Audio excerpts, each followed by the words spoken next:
Romane Boringer, bonsoir. Bonsoir. Romane Boringer, comédienne, réalisatrice, scénariste, femme et artiste engagée, et puis aussi qui aime les textes puissants et les personnages qui traversent des émotions, des expériences fortes. Et là, on va bien être servi. Vous êtes actuellement au Théâtre de l'Atelier, où vous croisez aussi votre papa, Richard Boringer. Plus que le croisé. Dont vous faites la mise en scène exactement. On va en parler, mais déjà, votre pièce qui s'appelle Le Bel Indifférent, c'est un texte de Jean Cocteau. C'est l'histoire de qui, de quoi? C'est le portrait d'une chanteuse, une nuit dans sa chambre d'hôtel, qui crie son besoin d'être aimée, d'être protégée, d'être prise, d'être voilà, par l'homme qu'elle aime et qui lui échappe par sa jeunesse, par son silence, puisqu'il reste silencieux face à toutes ces questions. C'est le portrait d'une femme en souffrance. C'est un grand cri d'amour, écrit absolument sublimement par Jean Cocteau. C'est le portrait d'une descente dans le désespoir jusqu'à peut-être la Renaissance. C'est l'histoire d'un amour toxique, c'est l'histoire d'une relation presque mortifère, dont cette femme qui a peur de vieillir, qui a peur de mourir, s'accroche désespérément à cette relation, jusqu'à peut-être comprendre qu'il n'y a qu'elle pour la sauver elle-même. Et c'est, vous savez, les portraits comme ça. Le texte avait été écrit pour Édith Piaf, dont Jean Cocteau était très proche. Bah, c'est le portrait des grandes amoureuses, désespérées, fragiles, qui ont traversé un peu le temps, les époques. Alors évidemment, à interpréter avec une langue comme celle de Jean Cocteau, c'est puissant, c'est très beau. Mais le metteur en scène, Christophe Perton, en a fait un espèce d'objet hallucinant de théâtre. Il a voulu y mêler la musique, la danse, le cinéma. Donc il y a à la fois sur scène, pendant 1h15, une espèce d'une comédie musicale rock. Je chante en direct, accompagné par 5 musiciens sans qui je ne serais rien. Mais j'ai, à 50 ans, mon âge d'aujourd'hui, eu l'impression d'avoir 15 ans parce que j'ai dû tout réapprendre, chanter, danser, interpréter les mots, la musique. C'est une espèce de trip dément. Une nuit, voilà, pour faire le portrait de cette femme qui se ronge et qui va essayer de s'en sortir. Romane, vous nous avez donné tellement envie de voir un extrait qu'on ne résiste plus. Le voici.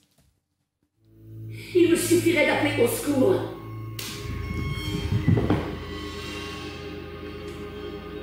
Les hommes sont fous. Fous et vicieux. Et funestes. Funestes. Tu es funeste. Tu dors, je veille, c'est ta qui te veille, mon bien-aimé.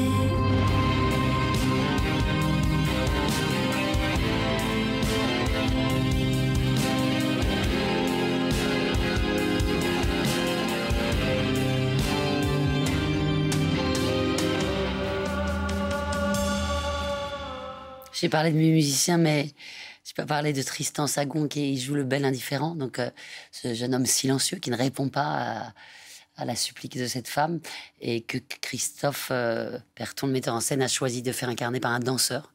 Donc Tristan, il est danseur merveilleux, tellement gracieux et intense, et il est devenu acteur avec nous. Donc Oui, c'est une sorte de dialogue à une seule voix. Enfin, lui, son corps parle, mais vous portez ça. c'est ce qu'on appelle un monologue, Oui, normalement, ben oui. puisque le personnage masculin est silencieux. Mais c'est vrai que dans la folie de ce projet qui est très cher à mon cœur, Christophe a eu cette idée, je crois, parce qu'il est fou de danse, de musique, de faire un objet vraiment protéiforme autour de cette âme, de cette femme. Qu'est-ce qui vous a donné envie, autant que ça, de jouer cette pièce?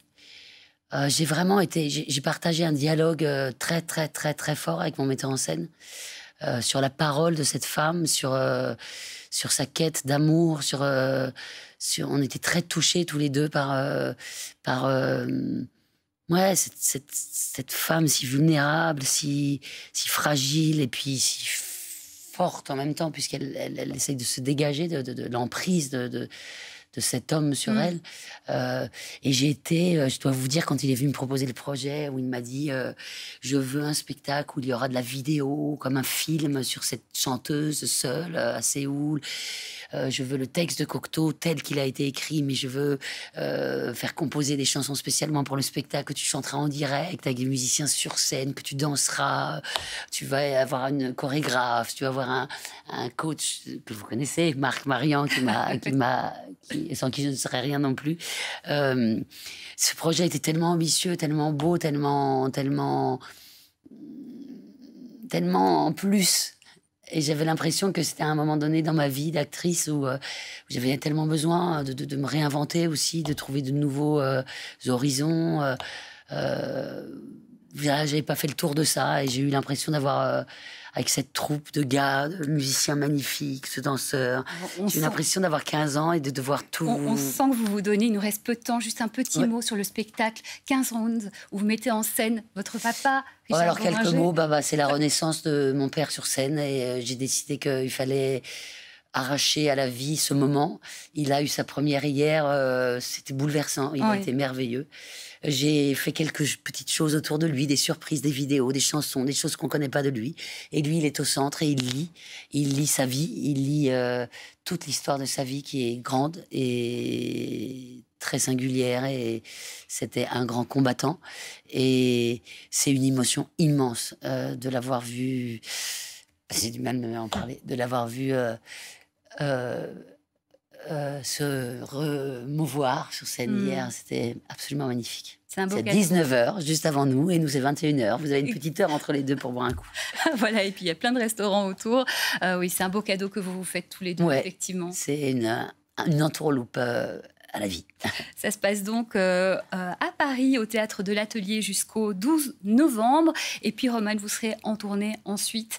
Donc, Le Bel Indifférent pour Romane, 15 rounds pour Richard Boringer. Voilà, que du bonheur, que de l'amour et de beaux spectacles. Merci infiniment de votre attention. Succès à vous. Merci Romane Boringer.